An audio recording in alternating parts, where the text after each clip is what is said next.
As we move into the ways that words function, the authors draw upon Kenneth Burke's work on terministic screens.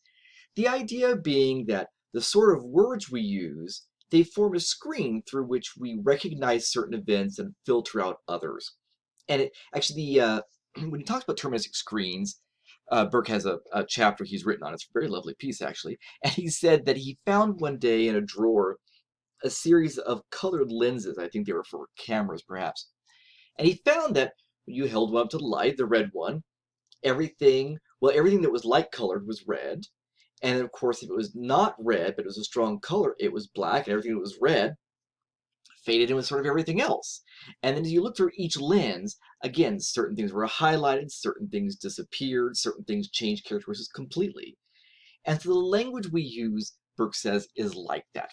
They are screens of terms of language that we use, and the language we use helps us to see some things, ignore other things, and then to see some things in a way different than we might see them with a different set of terministic screens. So that brings us to the book's discussion of PUD.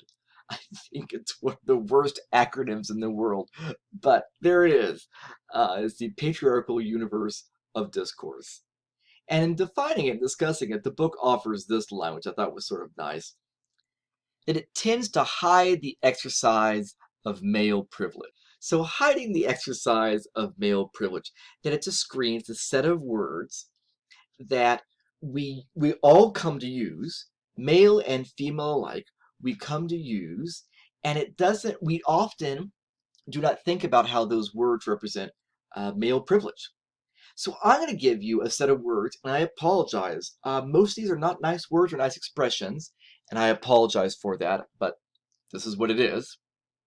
A series of words here, actually some themes I'm going to show you in language that demonstrate the way we have male privilege. And by the way, not only male privilege, but a certain view of maleness and masculinity. Right? So it doesn't mean that if you're male, you necessarily endorse all these words, not at all. But it's saying a certain notion and image about maleness and masculinity is endorsed by these themes and words. So we have a theme, the first theme here, and themes are underlined, as the theme of rape by a man. And the by a man part is not explicit, but it does seem to often be implicit. It seems to be implied. First example is being screwed, right? When you're cheated in some way, you're screwed. Not that you're screwing like having sex. It might sound like you're having fun, possibly, right? Or at least passing time, I don't know, right? But this is screwed. You're being taken advantage of. Right? Likewise, fucked. Or you are shafted. Or you took it up the ass. Or you're put over a chair. Right?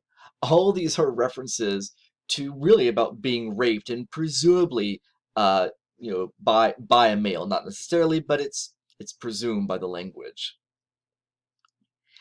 Men's bodies are often centered in our language choices as well in a couple different ways.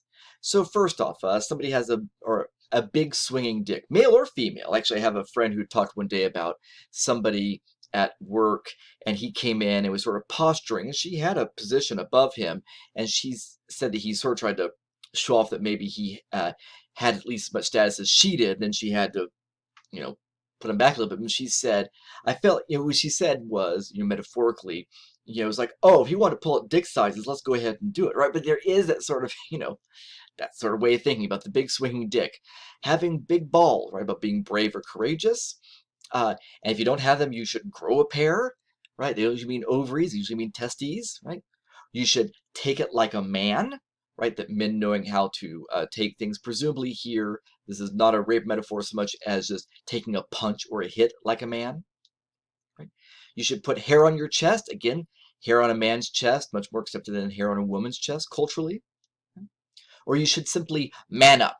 Right? So we have all these words in which being male or sort of masculine, a certain notion of masculine we have, is prized over not. Many of our words also are centered on male pleasure. So we have a lot of words that emphasize not just pleasure or sexual pleasure, but sexual pleasure from the perspective of a man. So, and this, of course, is an insult, but still, telling somebody to suck my dick. Somebody is overly excited for something they're said they've got a hard-on for, which are referring to a penis there. Right? You're wasting time, you are jerking off. So all of these are statements in which male sexual pleasure is used to describe or define or frame some sort of experience. We also have words that are some sexual, some not, but they often suggest subordination by some sort of serving of men or being lesser than men. For instance, someone being a cocksucker. This has to do with either male or female, somebody who is having to serve a man. It is, when yelled at a man, it is a male pejorative, right? It is a queer pejorative in that way. Also, or not in no small part, because of how it's linked to femininity and the notion of women as sexually servicing men, right? So we get a 2-for-1 of both heterosexism and sexism. Right? A person getting their panties in a bunch, right? And so a person who's overreacting, being ridiculous, right?